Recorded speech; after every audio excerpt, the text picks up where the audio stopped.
Chapter 9. A contradiction arose from which there were two exits.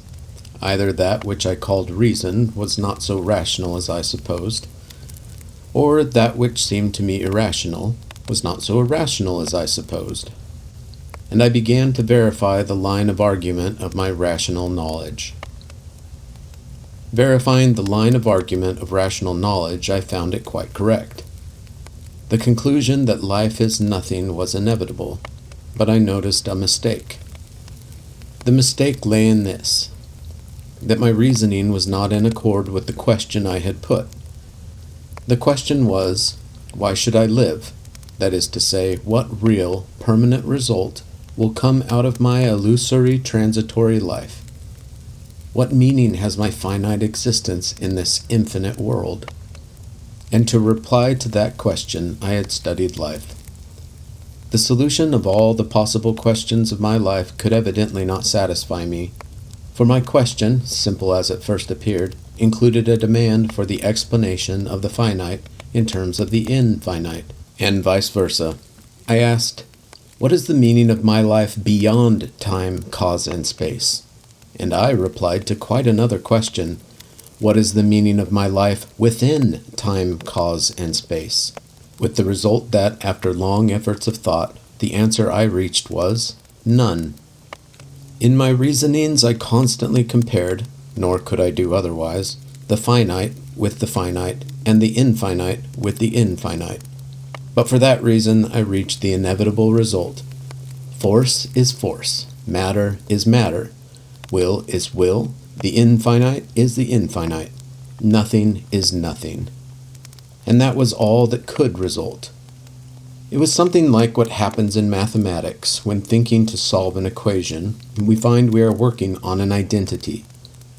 The line of reasoning is correct, but results in the answer that A equals A, or X equals X, or 0 equals 0.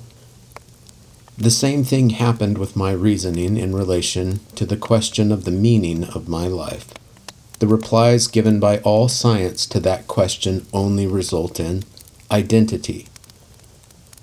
And really, strictly scientific knowledge, that knowledge which begins, as Descartes did, with the complete doubt about everything, rejects all knowledge admitted on faith and builds everything afresh on the laws of reason and experience, and cannot give any other reply to the question of life than that which I obtained, an indefinite reply.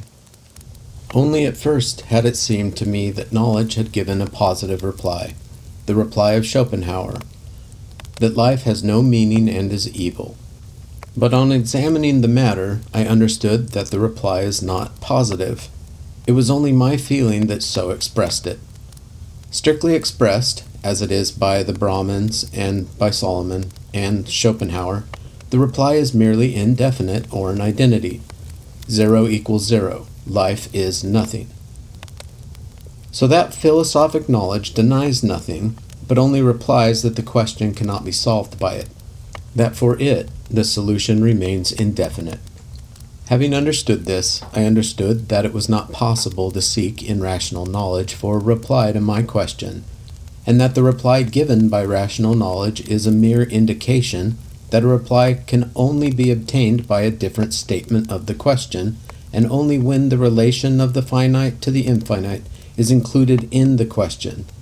And I understood that, however irrational and distorted might be the replies given by faith, they have this advantage, that they introduce into every answer a relation between the finite and the infinite, without which there can be no solution. In whatever way I stated the question, that relation appeared in the answer. How am I to live? According to the law of God. What real result will come of my life?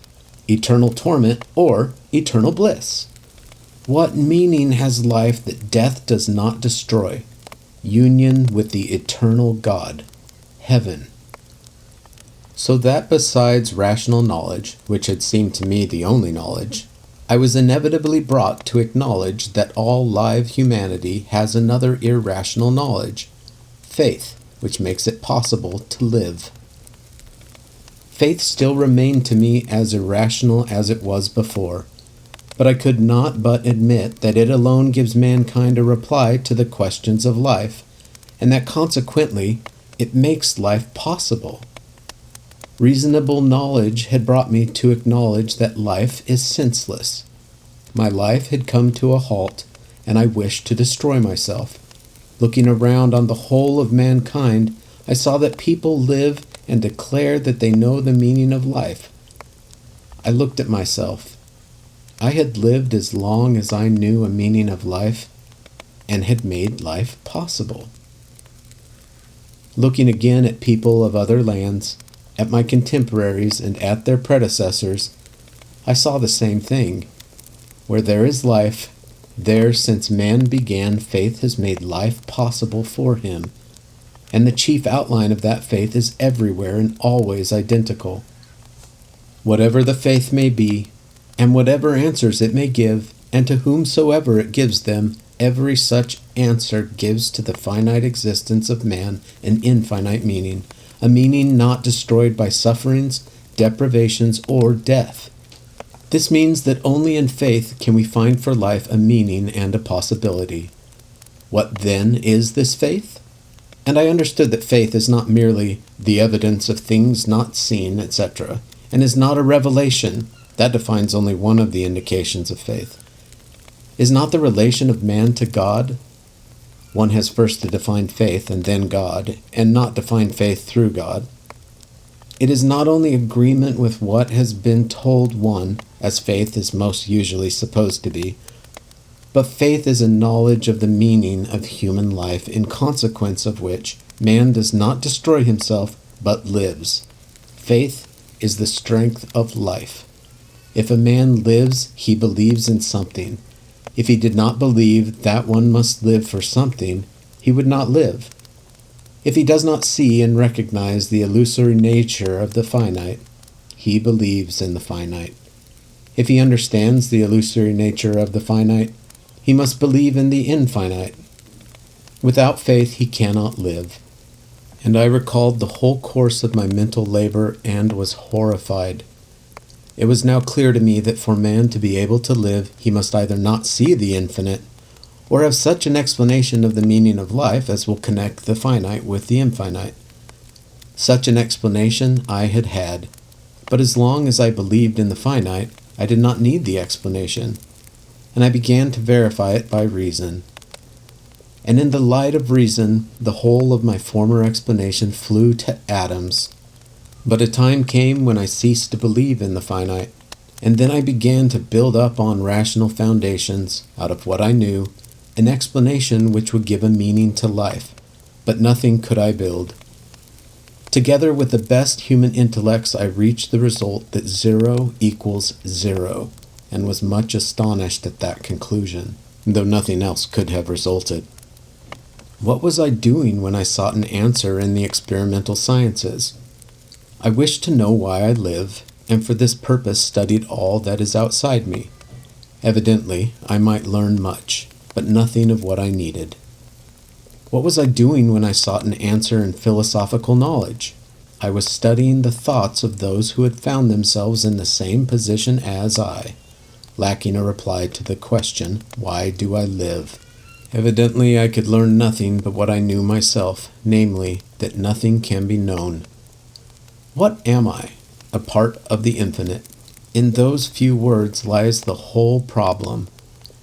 Is it possible that humanity has only put that question to itself since yesterday? And can no one before me have set himself that question, a question so simple, and one that springs to the tongue of every wise child? Surely that question has been asked since man began, and naturally, for the solution of that question since man began, it has been equally insufficient to compare the finite with the finite, and the infinite with the infinite. And since man began, the relation of the finite to the infinite has been sought out and expressed. All these conceptions in which the finite has been adjusted to the infinite, and a meaning found for life, the conception of God, of will, of goodness, we submit to logical examination, and all those conceptions fail to stand reason's criticism. Were it not so terrible, it would be ludicrous with what pride and self-satisfaction we, like children, pull the watch to pieces, take out the spring, make a toy of it, and are then surprised that the watch does not go. A solution of the contradiction between the finite and the infinite, and such a reply to the question of life as will make it possible to live, is necessary and precious. And that is the only solution which we find everywhere, always and among all peoples, a solution descending from times in which we lose sight of the life of a man. A solution so difficult that we can compose nothing like it, and this solution we light-heartedly destroy in order again to set the same question, which is natural to everyone and to which we have no answer. The conception of an infinite God, the divinity of the soul, the connection of human affairs with God, the unity and existence of the soul, man's conception of moral goodness and evil, are conceptions formulated in the hidden infinity of human thought. They are those conceptions without which neither life nor I should exist. Yet rejecting all that labor of the whole of humanity, I wish to remake it afresh myself and in my own manner. I did not then think like that, but the germs of these thoughts were already in me. I understood, in the first place, that my position with Schopenhauer and Solomon, notwithstanding our wisdom, was stupid. We see that life is an evil and yet continue to live. That is evidently stupid, for if life is senseless, and I am so fond of what is reasonable, it should be destroyed, and then there would be no one to challenge it. Secondly, I understood that all one's reasonings turned in a vicious circle like a wheel out of gear with its pinion. However much and however well we may reason, we cannot obtain a reply to the question, and 0 will always equal 0, and therefore our path is probably erroneous. Thirdly, I began to understand that in the replies given by faith is stored up the deepest human wisdom, and that I had no right to deny them on the ground of reason, and that those answers are the only ones which reply to life's question. Chapter 10. I understood this, but it made matters no better for me. I was now ready to accept any faith if it only did not demand of me a direct denial of reason, which would be a falsehood. And I studied Buddhism and Mohammedanism from books, and most of all I studied Christianity, both from books and from the people around me. Naturally, I first of all turned to the orthodox of my circle, to people who were learned, to church theologians, monks, to theologians of the newest shade, and even to evangelicals who profess salvation by belief in the redemption. And I seized on these believers and questioned them as to their beliefs and their understanding of the meaning of life. But though I made all possible concessions and avoided all disputes, I could not accept the faith of these people. I saw that what they gave out as their faith did not explain the meaning of life, but obscured it, and that they themselves affirmed their belief not to answer that question of life which brought me to faith, but for some other aims alien to me. I remember the painful feeling of fear of being thrown back into my former state of despair, after the hope I often and often experienced in my intercourse with these people. The more fully they explained to me their doctrines, the more clearly did I perceive their error and realize that my hope of finding in their belief an explanation of the meaning of life was vain. It was not that in their doctrines they mixed many unnecessary and unreasonable things with the Christian truths that had always been near to me. That was not what repelled me. I was repelled by the fact that these people's lives were like my own, with only this difference, that such a life did not correspond to the principles they expounded in their teachings. I clearly felt that they deceived themselves, and that they, like myself, found no other meaning in life than to live while life lasts, taking all one's hands can seize. I saw this because if they had had a meaning which destroyed the fear of loss, suffering, and death, they would not have feared these things. But they, these believers of our circle, just like myself, living in sufficiency and superfluity, tried to increase or preserve them, feared privations, suffering, and death, and just like myself and all of us unbelievers, lived to satisfy their desires and lived just as badly, if not worse, than the unbelievers. No arguments could convince me of the truth of their faith. Only deeds which showed that they saw a meaning in life, making what was so dreadful to me, poverty, sickness, and death, not dreadful to them, could convince me. And such deeds I did not see among the various believers in our circle. On the contrary, I saw such deeds done by people of our circle who were the most unbelieving, but never by our so-called believers. And I understood that the belief of these people was not the faith I sought, and that their faith is not a real faith, but an Epicurean consolation in life. I understood that that faith may perhaps serve, if not for a consolation at least for some distraction for a repentant Solomon on his deathbed, but it cannot serve for the great majority of mankind, who are called on not to amuse themselves while consuming the labor of others, but to create life. For all humanity to be able to live, and continue to live attributing a meaning to life, those milliards, must have a real knowledge of faith. Indeed, it was not the fact that we, with Solomon and Schopenhauer, did not kill ourselves that convinced me of the existence of faith, but the fact that those milliards of people have lived and are living, and have borne Solomon and us on the current of their lives.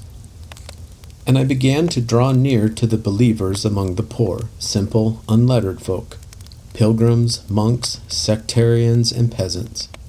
The faith of these common people was the same Christian faith as was professed by the pseudo-believers of our circle. Among them, too, I found a great deal of superstition mixed with the Christian truths.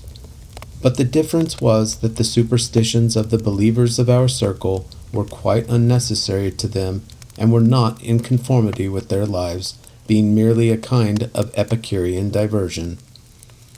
But the superstitions of the believers among the laboring masses conformed so with their lives that it was impossible to imagine them to oneself without those superstitions, which were a necessary condition of their life. The whole life of believers in our circle was a contradiction of their faith, but the whole life of the working folk believers was a confirmation of the meaning of life which their faith gave them. And I began to look well into the life and faith of these people, and the more I considered it, the more I became convinced that they have a real faith which is a necessity to them, and alone gives their life a meaning and makes it possible for them to live. In contrast with what I had seen in our circle, where life without faith is possible, and where hardly 1 in 1,000 acknowledges himself to be a believer, among them there is hardly one unbeliever in 1,000. In contrast with what I had seen in our circle, where the whole of life is passed in idleness, amusement, and dissatisfaction, I saw that the whole life of these people was passed in heavy labor, and that they were content with life.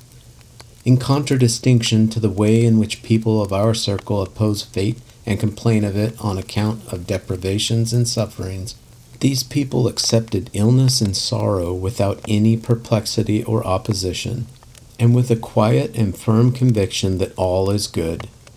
In contradistinction to us, who the wiser we are, the less we understand the meaning of life, and see some evil irony in the fact that we suffer and die, these folks live and suffer, and they approach death and suffering with tranquility, and in most cases gladly.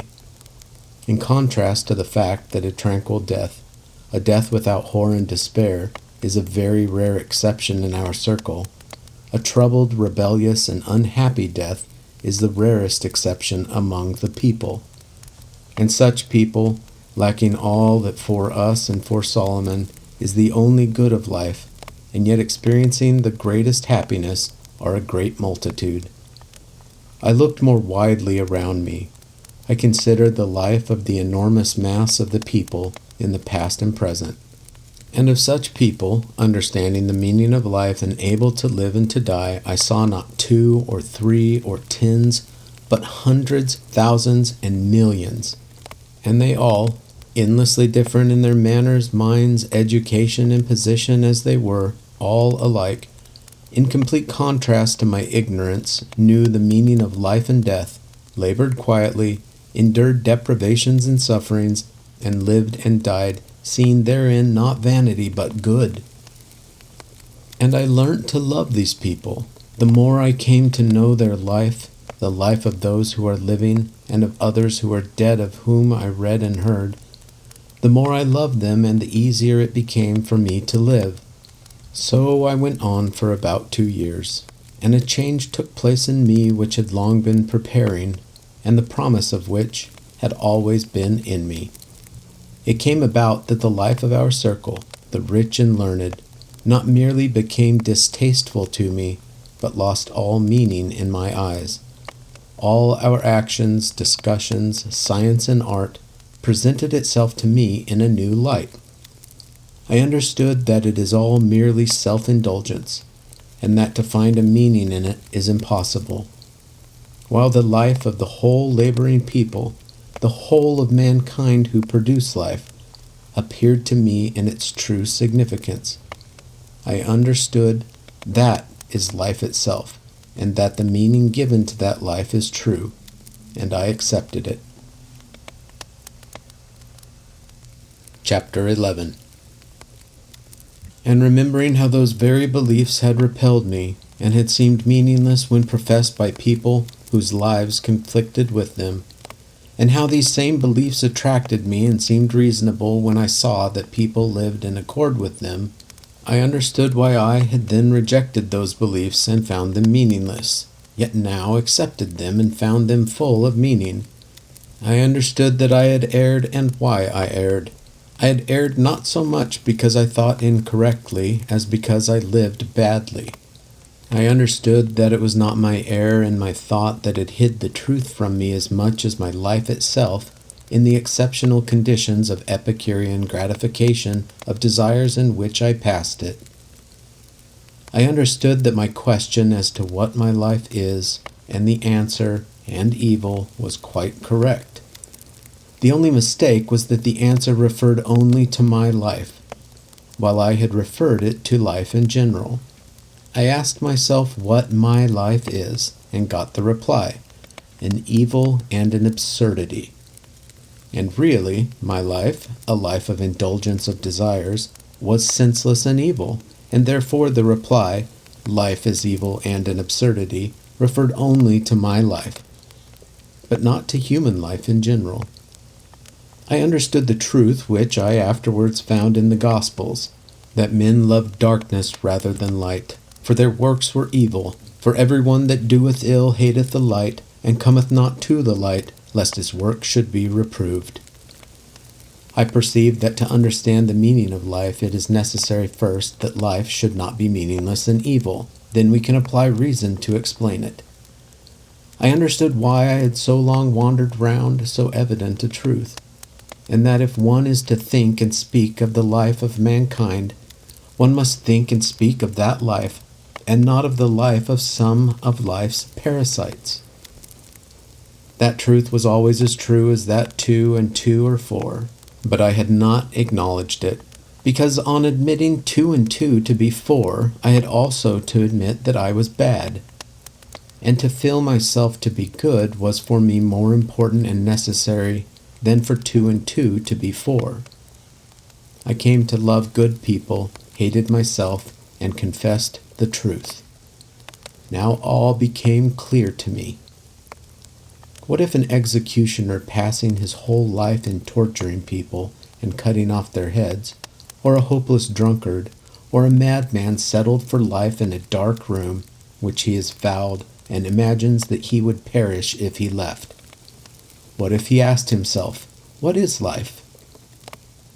Evidently he could get no other reply to that question than that life is the greatest evil.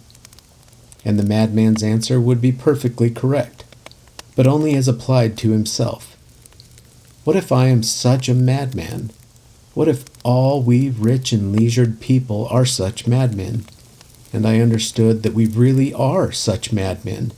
I, at any rate, was certainly such. And indeed, a bird is so made that it must fly, collect food, and build a nest. And when I see that a bird does this, I have pleasure in its joy.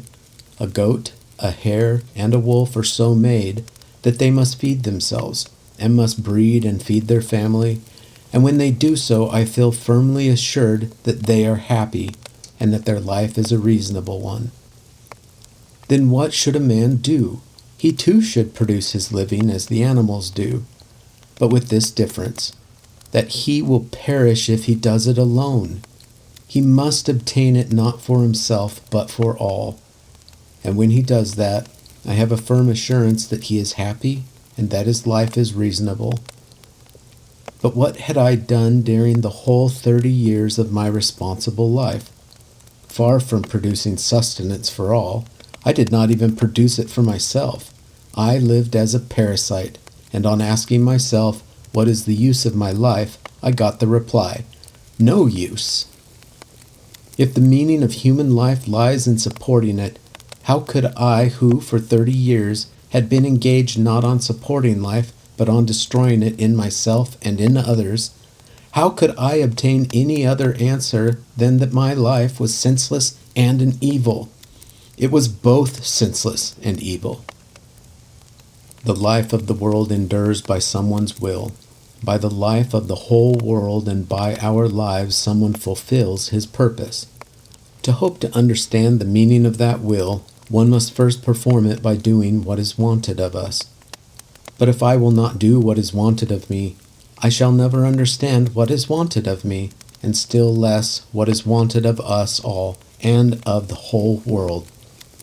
If a naked, hungry beggar has been taken from the crossroads, brought into a building belonging to a beautiful establishment, fed, supplied with drink, and obliged to move a handle up and down, evidently, before discussing why he was taken, why he should move the handle, and whether the whole establishment is reasonably arranged, the beggar should first of all move the handle.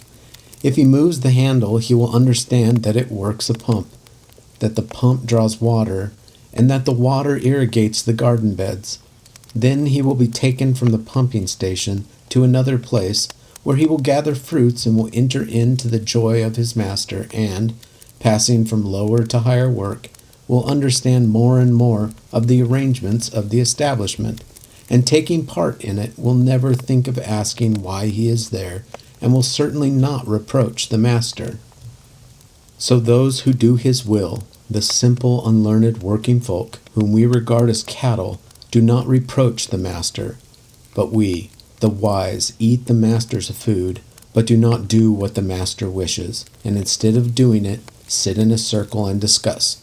Why should that handle be moved? Isn't it stupid? So we have decided. We have decided that the master is stupid, or does not exist, and that we are wise, only we feel that we are quite useless, and that we must somehow do away with ourselves. Chapter 12. The consciousness of the error in reasonable knowledge helped me to free myself from the temptation of idle ratiocination. The conviction that knowledge of truth can only be found by living led me to doubt the rightness of my life. But I was saved only by the fact that I was able to tear myself from my exclusiveness and to see the real life of the plain working people, and to understand that it alone is real life. I understood that if I wished to understand life and its meaning, I must not live the life of a parasite, but must live a real life, and, taking the meaning given to life by real humanity and merging myself in that life, verify it. During that time, this is what happened to me. During that whole year, when I was asking myself almost every moment whether I should not end matters with a noose or a bullet, all that time, together with the course of thought and observation about which I have spoken, my heart was oppressed with a painful feeling, which I can only describe as a search for God. I say that search for God was not reasoning, but a feeling, because that search proceeded not from the course of my thoughts, it was even directly contrary to them, but proceeded from the heart. It was a feeling of fear, orphanage, isolation in a strange land, and a hope of help from someone. Though I was quite convinced of the impossibility of proving the existence of a deity, Kant had shown, and I quite understood him, that it could not be proved, I yet sought for God, hoped that I should find him, and from old habit addressed prayers to that which I sought but had not found. I went over in my mind the arguments of Kant and Schopenhauer showing the impossibility of proving the existence of a God, and I began to verify those arguments and to refute them. Cause, said I to myself, is not a category of thought such as our time and space. If I exist, there must be some cause for it, and a cause of causes.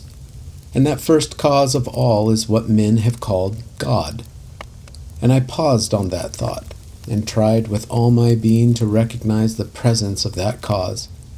And as soon as I acknowledged that there is a force in whose power I am, I at once felt that I could live. But I asked myself, what is that cause, that force? How am I to think of it? What are my relations to that which I call God? And only the familiar replies occurred to me. He is the creator and preserver.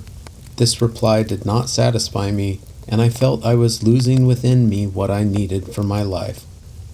I became terrified, and I began to pray to him who I sought, that he should help me.